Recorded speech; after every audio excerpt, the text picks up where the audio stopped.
ದೈವ ಸನ್ನಿಧಿಯ ಪ್ರೀತಿಯ ವೀಕ್ಷಕರಿಗೆ ನಮಸ್ಕಾರಗಳು.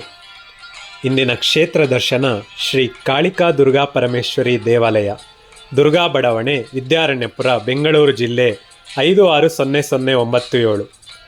ಶ್ರೀ ಕಾಳಿಕಾ ದುರ್ಗಾ ಪರಮೇಶ್ವರಿ ದೇವಾಲಯಕ್ಕೆ ರಾಜ್ಯ ಹಾಗೂ ದೇಶದ ನಾನಾ ಭಾಗಗಳಿಂದ ಭಕ್ತರು ಬರುತ್ತಾರೆ.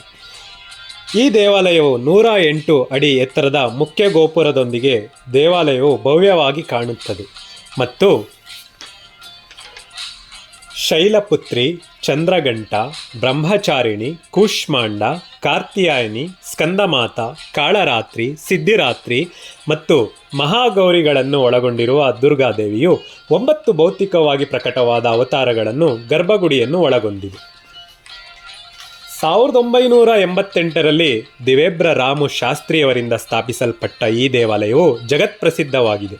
ಇದು ಬಹುದೇವತಾ ಸಂಕೀರ್ಣ ಶ್ರೀ ಕಾಳಿಕಾ ದುರ್ಗಾ ಪರಮೇಶ್ವರಿಯೇ ಇಲ್ಲಿ ಪ್ರಧಾನ ದೇವತೆ ಮತ್ತು ಶಕ್ತಿ ಗಣಪತಿ, ಕಾಳಿಂಗ ನರ್ತನ, ಕೃಷ್ಣ, ವಿಜಯದುರ್ಗಿ, ಅಘೋರಕಾಳಿ, ಶಕ್ತಿ ಶರಬೇಶ್ವರ, ದಕ್ಷಿಣಾಮೂರ್ತಿ, ಯಜ್ಞಬ್ರಹ್ಮ, ವಲ್ಲಿದೇವಸೇನ ಸಮೇತ ಸುಬ್ರಹ್ಮಣ್ಯ ಸ್ವಾಮಿ, ಯೋಗ ನರಸಿಂಹ, ಅಭಯಾಂಜನೇಯ ಸ್ವಾಮಿ, ಸಪತ್ನಿಯುಕ್ತ ನವಗ್ರಹ ದೇವತೆಗಳು, ಸ್ಫಟಿಕಲಿಂಗ, ಚಂದ್ರಮೌಳೇಶ್ವರಯುಕ್ತ ಶ್ರೀ ಶನೇಶ್ವರ, ಲಕ್ಷ್ಮೀ ವೆಂಕಟರಮಣ ಸ್ವಾಮಿ, ಆರೋಗ್ಯ ದೇವತೆ, ಇಂದ್ರಾಕ್ಷಿ ಇವರು ದೇವಗಳ ಸಂಕೀರ್ಣದಲ್ಲಿರುವ ಇತರ ದೇವತೆಗಳು.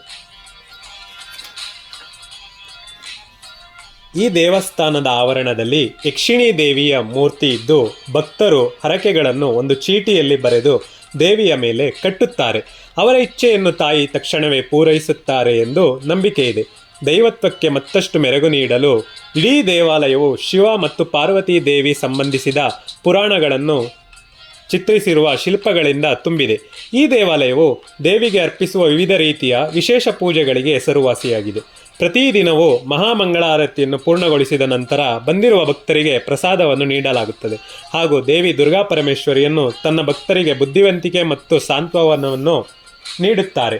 ಆದ್ದರಿಂದ ಈ ಪ್ರದೇಶವನ್ನು ಶ್ವೇತಕ್ಷೇತ್ರ ಎಂದು ಕರೆಯಲಾಗುತ್ತದೆ. ಪ್ರಧಾನ ದೇವತೆ ಶ್ರೀ ಕಾಳಿಕಾ ದುರ್ಗಾ ಪರಮೇಶ್ವರಿ ದೇವಿಯು ತನ್ನ ಎಡ ಮತ್ತು ಬಲ ಕೈಗಳಲ್ಲಿ ಕ್ರಮವಾಗಿ ಶಂಖ ಮತ್ತು ಚಕ್ರಗಳನ್ನು ಹಿಡಿದಿರುವುದರಿಂದ ವಿಷ್ಣುದುರ್ಗಾ ಎಂದು ಕೂಡ ಕರೆಯುತ್ತಾರೆ. ಮತ್ತು ಅಮಾವಾಸ್ಯೆ ಎಂದು ನಿಂಬೆಹಣ್ಣಿನ ದೀಪ ಮತ್ತು ಕುಂಬಳಕಾಯಿ ದೀಪಗಳನ್ನು ಭಕ್ತರು ದೇವರಿಗೆ ಬೆಳಗುತ್ತಾರೆ. ರಾಹುಕಾಲದಲ್ಲಿ ನಿಂಬೆಹಣ್ಣಿನಿಂದ ಬೆಳಗುವ ದೀಪದಿಂದ ಸಂಕಷ್ಟಗಳು ಪರಿಹಾರ ಆಗುತ್ತದೆ ಎಂಬ ನಂಬಿಕೆ ಇದೆ. ದೇವಾಲಯದಲ್ಲಿ ಪ್ರತಿ ತಿಂಗಳ ಅಮಾವಾಸ್ಯೆ ಎಂದು ಮಹಾಪ್ರತ್ಯಂಗಿರ ಹೋಮವನ್ನು ಮಾಡಲಾಗುತ್ತದೆ.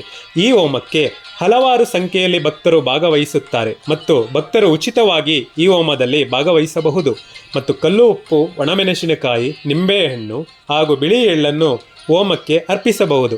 ಹೀಗೆ ಮಾಡುವುದರಿಂದ ಯಾರಿಗಾದರೂ ದುಷ್ಟಶಕ್ತಿಗಳ ಕಾಟ ಹಾಗೂ ಶತ್ರುಗಳ ಕಾಟ ಇದ್ದರೆ ಈ ಹೋಮದಲ್ಲಿ ಪಾಲ್ಗೊಳ್ಳುವುದರಿಂದ ನಿಮ್ಮ ಎಲ್ಲ ಸಮಸ್ಯೆಗಳು ಬಗೆಹರಿಯುತ್ತದೆ ಎಂದು ಇಲ್ಲಿ ವಾಡಿಕೆ ಇದೆ.